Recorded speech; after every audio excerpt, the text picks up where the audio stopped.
సిద్ధం సభ సిద్ధం సభ సిద్ధం సభకు సిద్ధంగానే ఉంటది. అందరు రెడీగా ఉన్నారు. 3 పార్టీలు తరిమేసి మూట కట్టి హైదరాబాద్ లోకల్ని, ఢిల్లీ లోకల్ని పత్రంగా కూర్చోబెట్టారు. మంది వచ్చే అవకాశం ఉంది. మినిమం 10 నుంచి 12 లక్షల దాకా వస్తారు. నిజంగా వచ్చే అవకాశం ఉంది అంటారా? నిజంగా అందుకు అనుమానం ఏం లేదు. పవన్ కళ్యాణ్ అంటున్నాడు కదా, జగన్ ఇంటికి పవన్ ఇంటికి పంపిస్తానంటాడు. ఇప్పుడు ఏడుండేది ఆడికే తెలియదు. పోయిన ఈయన ఇంటికి ఏం పంపిస్తాడు? 5 నిమిషాల నుంచి మాట్లాడాడు మైక్ కాడ. ఈయనేం పంపిస్తాడు ఆయన్ని? రాష్ట్ర వ్యాప్తంగా సొంత చెల్లెలే శరీరంలో ఉంది కదా, జగన్ ఓడిస్తానని తిరుగుతుంది కదా. ఓడిస్తుందిలే. ఇంకెందుకు ఓపిక పడితే 4 ఓపిక పడితే టైం వచ్చేది ఏముందా? బీజేపీ కూడా పొత్తుతో ఉంది కదా. వాళ్ళు రావడం ఇంకా మాకు చాలా మంచిది. 6 ఎంపీ సీట్లు కూడా మేమే గెలుస్తాం. మైన్ అయిపోతుంది. మాకు ఇంకా మంచిది. 6 వచ్చినట్లు బీజేపీకి అసలు ఆంధ్రాలో సీన్ లేదు. మేమే గెలుస్తాం.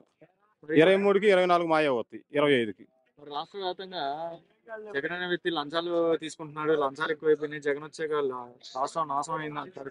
అంటే కుక్కలు అగుతా ఉంటే ఇలా సహజం అయ్యి కుక్కలని అగుతా ఉంటాయి సహజం. అట్లాంటి వేరే జెండా వైఎస్ఆర్సీపీ అంటావా? అందులో అనుమానం ఏమి లేదు. నమ్మకం అభిమానం? నమ్మకం కాదు, అభిమానం నమ్మకం 2. మరి ఇప్పుడు పవన్ కళ్యాణ్ మొన్న అన్నాడు కదా, 4వ పెళ్ళమా జగన్ 4వ పెళ్ళమా అంటున్నాడు. ఎందుకు తేడా కూడా ఒకలా. నాకు పవన్ కళ్యాణ్ మోతుకుంది ఎర్రకుండాడని. ఏమైనా పని అయితే చూడు నీ ద్వారా నేను కూడా పని చూసుకుంటేది అన్నట్టు.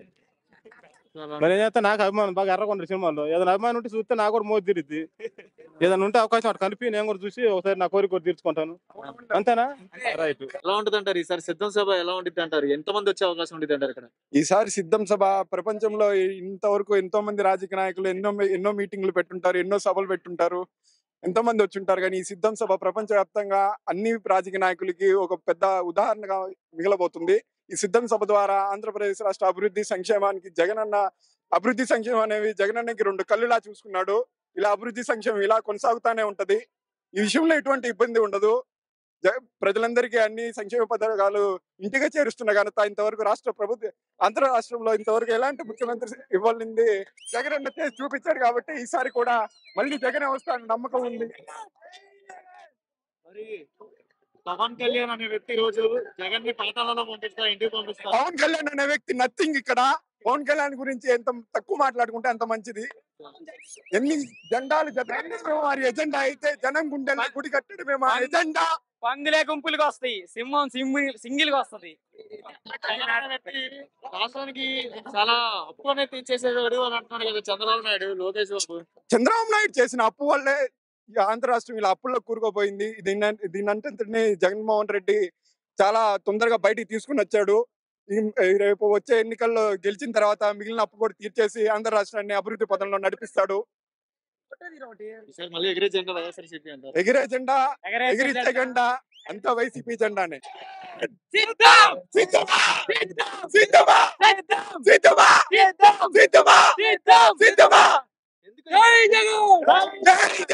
వర్ధిల్లాలి బుర్రా మల్సుద్రాదు నాయకత్వం, వర్ధిల్లాలి బుర్రా మల్సుద్రాదు నాయకత్వం. సిద్ధం అని ప్రతి ఒక్కరు వేయించుకున్నారు చేతుల మీద. ఎందుకు ఇలా వేయించుకున్నారు? జగన్ అన్నకు మేము సిద్ధంగా ఉన్నాం కాబట్టి, జగన్ అన్న సిద్ధం అన్నాడు కాబట్టి మేము కూడా జగన్ అన్నకి మేము సిద్ధంగా ఉన్నాం. ఎంతమంది వచ్చినా పొత్తు పెట్టుకుని వచ్చినా మీరు అందరూ ఉంటారంటారు జగన్ కి? జగన్ అన్న వెంటనే నడుస్తాం. పవన్ కళ్యాణ్ వెనకే ఉన్నారంటున్నారు. ఉంటారు పవన్ కళ్యాణ్ యూత్ అంతా నాకే ఉంది, ఆడవాళ్ళందరూ నాకే సపోర్ట్ చేస్తున్నారు. ఆడవాళ్ళు ఉన్నాం, ఇంకెవరైనా ఉండని జగన్ అన్నకి మేము ఉన్నాం. చివరికి జగన్ కి తోడుంటారంటారా? జగన్ అన్న మా కచ్చాయి వరకు జగన్ అన్నకి తోడుగానే ఉంటాం. పందులే గుంపులుగా వస్తాయి, సింహం సింగిల్ గా వస్తది. రాబోయే ఎలక్షన్ లో ముఖ్యమంత్రి గారు మనవడే జగన్మోహన్ రెడ్డి. జై జగన్, జై జగన్, జై జగన్, జై జగన్. దేనికి జగన్ అంత అభిమానం? ఎందుకు? అన్ని సంక్షేమాలు బాగా చేశాడు కాబట్టి నువ్వు నేను అన్ని లేకుండా. ఇప్పుడు పవన్ కళ్యాణ్ 4వ పెళ్ళం అంటున్నాడు కదా జగన్. 20 అంటాడు అట్టాడు. పవన్ కళ్యాణ్ మీద అభిమానం మాట్లాడాలి. కరెక్ట్. పవన్ కళ్యాణ్ పాతాళంలో పంపిస్తాను అంటున్నాడు కదా జగన్. పంపిస్తాడు. వాడు సీట్లు వాడు గెలుచుకోమను. ఒక సీటుకే ఆంధ్ర ఊపించాడు. వాడికి ఒక సీటు కూడా రాదు. మరి బీజేపీ పొత్తు పెట్టుకుని వస్తుంది కదా. పొత్తు అవసరం లేదు, ఊరు పొత్తు అవసరం లేదు. ఈ పులికి ఎవరు పొత్తు పని లేదు. పులివెందుల పులి జగన్. ఎంతమంది వచ్చే అవకాశం ఉంది ఇక్కడ ఈసారి? వస్తారు 10 లక్షల పైన వస్తారు. ఎందుకు ఇంతమంది లక్షల్లో ఎందుకు వస్తారు? వస్తారంటారు నిజమే. చూడాలినా చూడు కాసేపటికి చూడు. ఆ ఈసారి ఎన్ని సీట్లు వస్తాయి అంటారు? వస్తాయి 125 130. మరి మీలాంటి వాళ్ళకి పింఛన్ ఇచ్చే వాళ్ళకి 4,000 చేస్తా అంటున్నాడు కదా చంద్రబాబు నాయుడు. అవి చేసేవి కాదు సచ్చాయి కాదు. ఆ ఈ చెరువులోనే తిరుగుతుంది కదా, సొంత చెల్లె వేస్తేగా వైఎస్ఆర్సీపీ. ఆమెకి సీట్ ఇవ్వలేదని ఆమె వేస్ట్ తిరగటం. ఆడ తెలంగాణ ఏమైనా తీసి వచ్చింది? తెలంగాణ లేదు, ఏడ అసలు ఏ ఉండదు. వైఎస్ఆర్సీపీ అంటారు. రాబోయే ఎలక్షన్ లో ఎలా ఉంటది అంటారు? ఎలక్షన్ ఎలా ఉండబోతుంది అంటారు? ఒక చూస్తుంటే అందరూ పొత్తు పెట్టుకుని వస్తున్నారు. పొత్తు వచ్చినా ఏది పెట్టుకొని వచ్చినా, పొత్తులు వచ్చినా ఏది పెట్టుకొని వచ్చినా వచ్చేది జగనే. ఎంతమంది వచ్చినా ఏం పీక్కొనేది ఏమి లేదు.